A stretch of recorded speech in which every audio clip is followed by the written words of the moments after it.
Hello दोस्तों, जय हिंद, वंदे मातरम। मैं आशीष कुमार स्वागत करता हूं आपके अपने YouTube channel AK genius knowledge पर। आज के इस वीडियो पर देखेंगे इंडियन पॉलिटी, जो कि भारतीय संविधान के जो कि पार्ट नंबर 2 है। टोटल 600 प्लस MCQ क्वेश्चंस चलेंगे, जिसमें पार्ट नंबर 1 पर आपको 50 क्वेश्चंस कवर करा दिए गए थे, जिन्हें आप जाकर के डिस्क्रिप्शन बॉक्स पर देख सकते हैं। यहाँ पर ये यूपी पुलिस कांस्टेबल के एग्जाम के लिए भी इम्पोर्टेंट है और साथ ही आल एग्जाम के लिए भी इम्पोर्टेंट है, जिसमें इंडियन पॉलिटी के क्वेश्चंस पूछे जाते हैं। तो यहाँ पर पार्ट नंबर हमारे पास 2 है, तो आइए हम लोग पार्ट नंबर 2 पर 50 क्वेश्चंस को कवर करते हैं। तो आइए हम लोग शुरू करते हैं। 51 नंबर का क्वेश्चन हमारे पास है। 1905 में सर्विस्टम ऑफ इंडिया सोसाइटी को किसने आरंभ किया? तो इसका राइट आंसर होगा गोपाल कृष्ण, जो कि हमारे पास है गोखले। ऑप्शन ए इसका राइट आंसर होगा गोपाल कृष्ण गोखले ने सर्विस्टम ऑफ इंडिया सोसाइटी का आरंभ किया 1905 ईस्वी में किया। इसी के साथ हम अगला क्वेश्चन देख लेते हैं। तो अगला क्वेश्चन मेरे पास है, दिल्ली चलो का नारा किसने दिया था? तो दिल्ली चलो का नारा किसने दिया? तो इसका राइट आंसर हो जाएगा हमारा सुभाष चंद्र बोस ने दिल्ली चलो का नारा दिया, अर्थात जो कि हमारे पास है SC बोस ने, सुभाष चंद्र बोस ने दिल्ली चलो का नारा दिया। इसी के साथ हम बात कर लेते हैं अगला क्वेश्चन। तो अगला क्वेश्चन हमारे पास है 53 नंबर का क्वेश्चन। 53 नंबर का क्वेश्चन हमारे पास है, किस कांड के कारण असहयोग आंदोलन बंद करना पड़ा? तो किस कांड की वजह से? चौरी चौरा कांड की वजह से। ऑप्शन ए चौरी चौरा कांड की वजह से असहयोग आंदोलन को बंद करना पड़ा। इसी के साथ हम अगला क्वेश्चन देख लेते हैं। तो अगला क्वेश्चन हमारे पास है 54 नंबर का क्वेश्चन। निम्नलिखित में से सीमांत गांधी के नाम से जाने जाते थे? तो सीमांत गांधी के नाम से कौन जाने जाते थे? तो इसका राइट आंसर हो जाएगा ऑप्शन सी, मतलब हमारे पास है खान अब्दुल गफ्फर खान, जो कि सीमांत गांधी के नाम से जाने जाते थे। खान अब्दुल गफ्फर खान जाने जाते थे। इसी के साथ हम अगला क्वेश्चन देख लेते हैं। तो अगला क्वेश्चन हमारे पास है 55 नंबर का क्वेश्चन। भारतीय राष्ट्रीय कांग्रेस की प्रथम महिला अध्यक्ष कौन थी? तो भारतीय राष्ट्रीय कांग्रेस की प्रथम महिला अध्यक्ष एनी बेसेंट। ऑप्शन 20 का राइट आंसर हो जाएगा एनी बेसेंट, जो कि भारतीय राष्ट्रीय कांग्रेस की प्रथम महिला अध्यक्ष थी, एनी बेसेंट थी। इसी के साथ हम अगला क्वेश्चन देख लेते हैं। तो आइए देखते हैं। हमारे पास है, केंद्र राज्यों के प्रशासनिक संबंध भारतीय संविधान के किस अनुच्छेद से दिए गए? तो इसका राइट आंसर हो जाएगा ऑप्शन सी हो जाएगा, मतलब हमारे पास है 352 से 356 तक के जो कि अनुच्छेद है, उसमें केंद्र राज्यों के प्रशासनिक संबंधों के बारे में बताया गया है। इसी के साथ हम बात कर लेते हैं 57 नंबर का क्वेश्चन। तो भारतीय राजनीति जो कि व्यवस्था की विशेषता क्या है? तो भारतीय राजनीति की जो कि व्यवस्था है, इसका राइट आंसर जो है ऑप्शन डी, मतलब जाति धर्म एवं राष्ट्रीय हित जो कि भारतीय राजनीति व्यवस्था का विशेषता है। इसी के साथ हम अगला क्वेश्चन देख लेते हैं। तो आइए देखते हैं अगला क्वेश्चन हमारे पास है 58 नंबर का क्वेश्चन। गोवा भारतीय स्वतंत्रता का एक हिस्सा कब बनाया गया था? तो गोवा जो कि भारतीय स्वतंत्रता का एक हिस्सा कब बनाया गया? तो 1900 जो कि हमारे पास है 61 ईस्वी में, 1961 ईस्वी में गोवा भारतीय गणतंत्र का एक हिस्सा बनाया गया था। इसी के साथ अगला क्वेश्चन देख लेते हैं। तो आइए देखते हैं, निम्नलिखित में से कौन भारतीय संविधान में समवर्ती सूची में रखा गया? तो कौन रखा गया? तो इसका जो राइट आंसर हो जाएगा हमारा ऑप्शन बी हो जाएगा। ऑप्शन बी इसका राइट आंसर हो जाएगा। जनसंख्या नियोजन एवं परिवार नियोजन जो कि हमारे पास है भारतीय संविधान में समवर्ती सूची में रखा गया। इसी के साथ हम बात कर लेते हैं यहाँ पर 60 नंबर का क्वेश्चन। तो आइए देखते हैं 60 नंबर का क्वेश्चन हमारे पास है, निम्नलिखित में से कौन भारत का लगातार 2 बार राष्ट्रपति बना? तो कौन जो कि भारत के लगातार 2 बार राष्ट्रपति बने? तो इसका राइट आंसर होगा ऑप्शन बी, राजेंद्र प्रसाद, जो कि भारत के 2 बार लगातार बनने वाले राष्ट्रपति हैं। इसी के साथ हम अगला क्वेश्चन देख लेते हैं। तो आइए देखते हैं 61 नंबर का क्वेश्चन। राष्ट्रपति देश में आपातकाल की घोषणा निम्नलिखित में से लिखित जो कि परामर्श प्राप्त करने के बाद ही कर सकता है। तो किससे लिखित परामर्श लेगा? तो इसका जो राइट आंसर होगा ऑप्शन ए, संघीय मंत्रिमंडल से जब तक लिखित परामर्श नहीं मिल जाएगा तब तक राष्ट्रपति आपातकाल की घोषणा नहीं कर सकता है। इसी के साथ हम बात कर ले तो 62 नंबर का क्वेश्चन हमारे पास है, संविधान सभा की सम्मुख किसने संविधान सभा की प्रतिष्ठापित की? तो इसका राइट आंसर होगा ऑप्शन बी, पंडित जवाहरलाल नेहरू ने संविधान सभा की सम्मुख जो कि संविधान की प्रतिस्थापना को प्रतिस्थापित किया था। इसी के साथ हम अगला क्वेश्चन देख लेते हैं। तो अगला क्वेश्चन हमारे पास है, स्थानीय MP और हमारे पास MLA गणना निम्नलिखित में से किसके पदेन सदस्य होते हैं? तो इसका जो राइट आंसर हो जाएगा ऑप्शन बी हो जाएगा, मतलब हमारे पास है पंचायत समिति के जो कि सदस्य होते हैं, MP या MLA जो होते हैं पंचायत सदस्य के जो कि समिति पदेन सदस्य होते हैं। इसी के साथ अगला क्वेश्चन देख लेते हैं। तो अगला क्वेश्चन मेरे पास है 64 नंबर का क्वेश्चन, मौलिक अधिकारों पर निम्नलिखित में से किसके द्वारा प्रतिबंध लगाए जा सकते हैं? तो मौलिक अधिकारों पर निम्नलिखित में से किसके द्वारा प्रतिबंध लगाए जा सकते हैं? तो इसका राइट आंसर हो जाएगा ऑप्शन सी, मतलब उच्चतम न्यायालय द्वारा निम्नलिखित मौलिक अधिकारों में जो कि प्रतिबंध लगाए जा सकते हैं तो उच्चतम न्यायालय द्वारा लगाए जा सकते हैं। इसी के साथ हम अगला क्वेश्चन देख लेते हैं। तो अगला क्वेश्चन हमारे पास है, निम्नलिखित में से किस क्षेत्र में स्थानीय निकायों पर राज्य सरकार की कोई नियंत्रण नहीं होता? तो इसका जो राइट आंसर हो जाएगा हमारा ऑप्शन ई हो जाएगा, मतलब नियम निर्धारण पर जो कि हमारे पास है राज्य सरकार का कोई भी नियंत्रण नहीं होता स्थानीय निकायों पर। इसी के साथ हम अगला क्वेश्चन देख लेते हैं। तो अगला क्वेश्चन मेरे पास है, लोकप्रिय प्रभुसत्ता का समर्थन किया था। तो लोकप्रिय प्रभुसत्ता का समर्थन किसने किया था? तो ऑप्शन डी इसका राइट आंसर हो जाएगा, मतलब हमारे पास है TH जो कि ग्रीन ने लोकप्रिय जो कि प्रभुसत्ता का समर्थन किया था, तो TH ग्रीन ने किया था। इसी के साथ हम अगला क्वेश्चन देख लेते हैं। तो किस अधिनियम संविधान का सबसे पहले उदाहरण है? तो किस अधिनियम के अंतर्गत संविधान का पहले उदाहरण है? तो इसका जो राइट आंसर हो जाएगा हमारा ऑप्शन हमारे पास हो जाएगा डी, मतलब यहाँ पर हमारे पास अमेरिकी संविधान जो कि हमारे पास अमेरिकी संविधान का सबसे पहले एक उदाहरण है, जो कि अधिनियमित जो कि हमारे पास संविधान का सबसे पहला उदाहरण कौन है? तो अमेरिकी संविधान है। इसी के साथ हम अगला क्वेश्चन देख लेते हैं। तो अगला क्वेश्चन हमारे पास है, विदेशों को भेजे जाने वाले विभिन्न संप्रदायी प्रतिनिधिमंडलों के लिए व्यक्तियों को नामांकन निम्नलिखित में से कौन करता है? तो कौन करता है? तो इसका राइट आंसर हो जाएगा ऑप्शन बी, लोकसभा अध्यक्ष जो कि हमारे पास है विदेशों में भेजे जाने वाले विभिन्न संप्रदायी प्रतिबंधों मंडलों के व्यक्तियों का नामांकन करता है। इसी के साथ हम अगला क्वेश्चन देख लेते हैं। तो किस राज्य के राज्यपाल को निम्नलिखित में से किसकी शक्ति नहीं है? तो किस राज्य के राज्यपाल को निम्नलिखित में से किसकी शक्ति नहीं है?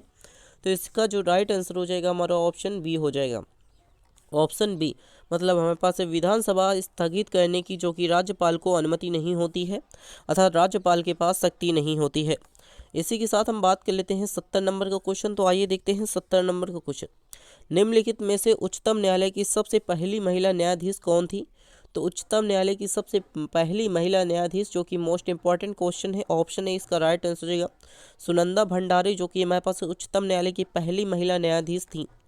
इसी के साथ हम अगला क्वेश्चन देख लेते हैं। तो 71 नंबर का क्वेश्चन मेरे पास है, 15वीं लोकसभा अध्यक्ष कौन था? तो 15वीं लोकसभा अध्यक्ष कौन है? तो इसका जो राइट आंसर हो जाएगा हमारा ऑप्शन ए हो जाएगा, मीरा कुमार जो कि 15वीं लोकसभा अध्यक्ष है।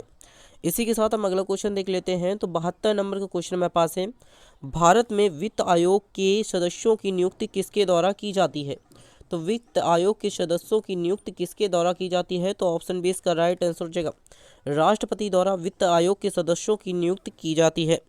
इसी के साथ हम अगला क्वेश्चन देख लेते हैं। तो हमारे पास है 73 नंबर का क्वेश्चन, पांडुचेरी को भारतीय संघ में कब सम्मिलित किया गया? तो पांडुचेरी को भारतीय संघ में जो कि हमारे पास है 1956 ईस्वी को जो कि सम्मिलित किया गया, पांडुचेरी को भारतीय संघ में सम्मिलित किया गया। इसी के साथ हम अगला क्वेश्चन देख लेते हैं। तो अगला क्वेश्चन हमारे पास है 94 नंबर का क्वेश्चन। तो 94 नंबर का क्वेश्चन हमारे पास है, निम्नलिखित में से समिति का पदेन अध्यक्ष लोकसभा का अध्यक्ष होता है, तो कौन होता है? तो इसका राइट आंसर हो जाएगा ऑप्शन ए, इसका राइट आंसर हो जाएगा नियम समिति के जो अध्यक्ष होते हैं वो लोकसभा के अध्यक्ष होते हैं। इसी के साथ हम बात कर लेते हैं, आइए देखते हैं 75 नंबर का क्वेश्चन। तो 75 नंबर के क्वेश्चन मेरे पास है, लोक सेवा आयोग अर्थात राज्य लोक सेवा आयोग के सदस्यों की नियुक्ति कौन करता है? तो ऑप्शन इसका राइट आंसर हो जाएगा राज्यपाल जो कि राज्य लोक सेवा आयोग के सदस्यों की नियुक्ति जो कि राज्यपाल करता है। इसी के साथ हम अगले क्वेश्चंस की तरफ बढ़ते हैं। तो अगला क्वेश्चन मेरे पास है, राज्यसभा कब भंग होती है? तो राज्यसभा कब भंग होती है? तो ऑप्शन डी इसका राइट आंसर हो जाएगा कभी नहीं, अर्थात जो राज्यसभा होती है वो कभी नहीं भंग होती है, ऑप्शन डी इसका राइट आंसर हो जाएगा।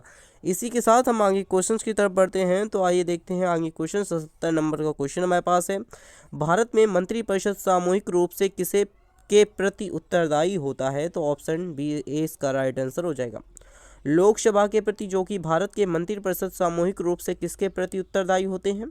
तो लोकसभा के प्रति उत्तरदायी होते हैं। इसी के साथ हम आइए देखते हैं अगला क्वेश्चन। तो अगला क्वेश्चन मेरे पास है, भारतीय संविधान द्वारा मौलिक अधिकार दिए गए। तो भारतीय संविधान द्वारा मौलिक अधिकार किसे दिए गए? तो समस्त देशवासियों को, मतलब भारतीय संविधान द्वारा समस्त देशवासियों अर्थात भारत के नागरिकों को जो कि मौलिक अधिकार दिए गए हैं। इसी के साथ हम अगले क्वेश्चन की तरफ बढ़ते हैं। तो आइए अगला क्वेश्चन देख लेते हैं, राज्य पुनर्गठन आयोग के अध्यक्ष कौन थे? तो राज्य पुनर्गठन आयोग के अध्यक्ष कौन थे? तो ऑप्शन ए इसका राइट आंसर हो जाएगा, मतलब हमारे पास है फजल अली जो कि राज्य पुनर्गठन आयोग के अध्यक्ष थे। कौन थे? तो फजल अली थे। इसी के साथ हम आइए देखते हैं 80 नंबर का क्वेश्चन। तो आइए देख लेते हैं 80 नंबर का क्वेश्चन। 15वीं लोकसभा के अनुसूचित जाति के उम्मीदवारों के लिए कितने जो कि स्थान आरक्षित हैं? तो इसका राइट आंसर हो जाएगा ऑप्शन डी। मतलब हमारे पास 84 स्थान जो कि अनुसूचित जाति के लिए उम्मीदवारों के लिए जो कि स्थान आरक्षित किए गए हैं, लोकसभा में किए गए हैं। इसी के साथ हम बात कर लेते हैं आइए 81 नंबर का क्वेश्चन। तो संसद में जो कि संयुक्त बैठक की अध्यक्षता कौन करता है? तो संसद में संयुक्त बैठक की अध्यक्षता लोकसभा अध्यक्ष करता है। ऑप्शन सी इसका राइट आंसर हो जाएगा, लोकसभा अध्यक्ष करता है। इसी के साथ आइए हम देख लेते हैं अगला क्वेश्चन। तो अगला क्वेश्चन मेरे पास है, भारत गणतंत्र कब बना? तो भारत गणतंत्र कब बना? तो यहाँ पर इसका जो राइट आंसर हो जाएगा हमारा 26 जनवरी 1950 ईस्वी को जो कि भारत गणतंत्र बना था। इसी के साथ हम अगला क्वेश्चन देख लेते हैं। तो भारतीय संविधान में मौलिक अधिकार कब सम्मिलित किए गए? तो भारतीय संविधान में मौलिक अधिकार कब सम्मिलित किए गए? तो ऑप्शन सी इसका राइट आंसर हो जाएगा 1900 लगभग हमारे पास 76 को जो कि मौलिक अधिकार जो कि भारतीय संविधान में सम्मिलित किए गए। इसी के साथ हम बात कर लेते हैं यहाँ अगला क्वेश्चन। तो अगला क्वेश्चन मेरे पास है, कौन सी धारा संसद में राज्य विधानमंडलों की अनुसूचित जाति के लिए सीटों को आरक्षण बनाती है? तो इसका जो राइट आंसर हो जाएगा हमारा ऑप्शन यहाँ पर डी हो जाएगा। ऑप्शन डी इसका राइट आंसर हो जाएगा, ऑप्शन डी। मतलब हमारे पास धारा 330 इसी के साथ 332 जो कि धारा संसद में राज्य विधानमंडलों को अनुसूचित जाति की सीटों को आरक्षण बनाती है। इसी के साथ हम अगला क्वेश्चन देख लेते हैं। तो आइए देखते हैं 85 नंबर का क्वेश्चन। तो 85 नंबर का क्वेश्चन मेरे पास है, पंचायती राज प्रणाली में महिलाओं के लिए कितनी प्रतिशत सीटें आरक्षित हैं? तो इसका राइट आंसर हो जाएगा कितने परसेंट सीटें आरक्षित हैं? तो ऑप्शन सी इसका राइट आंसर हो जाएगा ऑप्शन सी, मतलब 33% सीटें जो कि राज्य प्रणाली मतलब पंचायती राज प्रणाली में महिलाओं के लिए सीटें आरक्षित की गई हैं। तो 33% सीटें आरक्षित की गई हैं। इसी के साथ हम आइए बात कर लेते हैं अगला क्वेश्चन। तो अगला क्वेश्चन मेरे पास है, भारत में मंत्रिमंडल सामूहिक रूप से जवाबदेह होता है? तो भारत में मंत्रिमंडल सामूहिक रूप से किसका जवाबदेह होता है? तो लोकसभा का, जो कि लोकसभा का मंत्रिपरिषद जो कि सामूहिक रूप से जवाबदेह होता है। इसी के साथ हम अगला क्वेश्चन देख लेते हैं। तो आइए देखते हैं अगला क्वेश्चन हमारे पास है, उच्च न्यायालय जो कि हमारे पास है, उच्च न्यायालय में न्यायाधीशों की नियुक्ति कौन करता है? तो उच्च न्यायालय में न्यायाधीशों की नियुक्ति कौन करता है? तो इसका राइट आंसर हो जाएगा ऑप्शन सी, मतलब राष्ट्रपति जो कि उच्च न्यायालय में न्यायाधीशों की नियुक्ति जो कि राष्ट्रपति करता है। इसी के साथ हम अगला क्वेश्चन देख लेते हैं। तो आइए देखते हैं अगला क्वेश्चन हमारे पास है, भारतीय गणतंत्र में किसी राज्य की सदस्यता क्या होती है?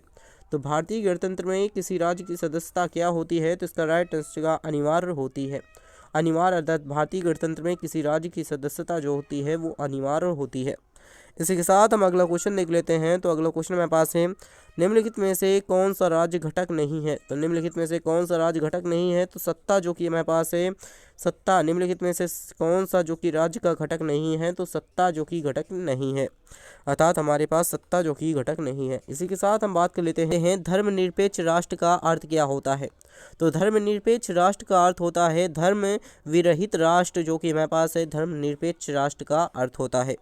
इसी के साथ हम बात कर लेते हैं 91 नंबर का क्वेश्चन। तो आधुनिक समय में विधि का एकमात्र साधन कौन सा है? तो आधुनिक समय में विधि का एकमात्र साधन कौन सा है? इसका राइट आंसर होगा ऑप्शन डी, मतलब हमारे पास शासन जो कि आधुनिक समय में विधि का एकमात्र साधन जो कि हमारे पास शासन है। इसी के साथ हम बात कर लेते हैं 92 नंबर का क्वेश्चन। तो आइए देखते हैं क्वेश्चन, सामाजिक समता से क्या अभिप्राय है? तो इसका जो राइट आंसर हो जाएगा, सामाजिक समता से अभिप्राय समाज में भेदभाव ना हो, अर्थात सामाजिक देशों की समता का अभिप्राय है समाज में भेदभाव ना हो, अर्थात सामाजिक समानता हो। इसी के साथ हम अगला क्वेश्चन देख लेते हैं। तो अगला क्वेश्चन मेरे पास है 93 नंबर का क्वेश्चन, किन दो प्रकार के नागरिकता प्राप्त होती है? किन दो प्रकार से नागरिकता प्राप्त हो सकती है किसी भी देश की? तो ऑप्शन है इसका राइट आंसर हो जाएगा, अर्थात हमारे पास है नैसर्गिक और अंगीकृत होने पर दो प्रकार से नागरिकता प्राप्त हो सकती है। तो ऑप्शन इसका राइट आंसर हो जाएगा। इसी के साथ हम अगला क्वेश्चन देख लेते हैं। तो अगला क्वेश्चन मेरे पास है 94 नंबर का क्वेश्चन, कौन सा जो कि राजनीतिक अधिकार नहीं है? तो कौन सा जो कि राजनीतिक अधिकार नहीं है? तो ऑप्शन सी, मतलब शिक्षा का अधिकार जो कि राजनीतिक अधिकार नहीं है, शिक्षा का अधिकार जो कि राजनीतिक अधिकार नहीं है। इसी के साथ हम बात कर लेते हैं 95 नंबर का क्वेश्चन। तो आइए देख लेते हैं 95 नंबर का क्वेश्चन, भारत में राष्ट्रपति अपना त्यागपत्र किसके समक्ष पेश करता है? तो उपराष्ट्रपति के समक्ष, जो कि भारत का राष्ट्रपति जो कि त्यागपत्र को किसके समक्ष पेश करता है? तो उपराष्ट्रपति के समक्ष पेश करता है। इसी के साथ हम अगला क्वेश्चन देख लेते हैं। तो अगला क्वेश्चन मेरे पास है 96 नंबर का क्वेश्चन। संविधान की किस अनुसूची में क्षेत्रीय जो कि 22 भाषाएं सम्मिलित की गई हैं? तो इसका जो राइट आंसर हो जाएगा ऑप्शन हमारे पास सी हो जाएगा। इसका राइट आंसर ऑप्शन सी इसका राइट आंसर हो जाएगा। मतलब हमारे पास 8वीं जो कि हमारे पास है 8 जो कि 8वीं अनुसूची में जो कि क्षेत्रीय भाषाएं जो कि 22 भाषाएं सम्मिलित की गई हैं संविधान में। इसी के साथ हम अगला क्वेश्चन देख लेते हैं। तो आइए देख लेते हैं 97 नंबर का क्वेश्चन। तो 97 नंबर का क्वेश्चन मेरे पास है, योजना आयोग के अध्यक्ष कौन होते हैं? तो योजना आयोग के अध्यक्ष कौन होते हैं? तो इसका जो राइट आंसर हो जाएगा हमारा ऑप्शन ए हो जाएगा। योजना आयोग के अध्यक्ष जो कि प्रधानमंत्री योजना आयोग के अध्यक्ष होते हैं। प्रधानमंत्री जो कि योजना आयोग के अध्यक्ष होते हैं। इसी के साथ हम बात कर लेते हैं 98 नंबर का क्वेश्चन। गरीबी हटाओ नारे के साथ किसका नाम जुड़ा है? तो गरीबी हटाओ नारे के साथ ऑप्शन डी, मतलब हमारे पास इंदिरा गांधी का नाम जो कि गरीबी हटाओ के नारे से जो कि इंदिरा गांधी का नाम जुड़ा है। इसी के साथ हम अगला क्वेश्चन देख लेते हैं। तो 99 नंबर का क्वेश्चन मेरे पास है, भारतीय संविधान का निम्नलिखित में से कौन सा पक्ष यूएसए के संविधान के समान ही है? तो मौलिक अधिकार जो कि हमारे पास है यूएसए के संविधान के समान ही भारतीय संविधान में निहित है। आइए हम बात कर लेते हैं इस वीडियो का जो कि लास्ट क्वेश्चन है 100 नंबर का क्वेश्चन है, संयुक्त राष्ट्र दिवस किस तिथि को मनाया गया? तो इसका जो राइट आंसर हो जाएगा हमारा ऑप्शन सी हो जाएगा। मतलब 24 अक्टूबर को जो कि संयुक्त राष्ट्र दिवस जो कि किस तिथि को मनाया जाता है? तो 24 अक्टूबर को मनाया जाता है। इसी के साथ अगर आप चैनल पर नए हैं तो चैनल को सब्सक्राइब कर अपने दोस्तों के साथ शेयर जरूर कर दीजिएगा। Thanks for watching this video.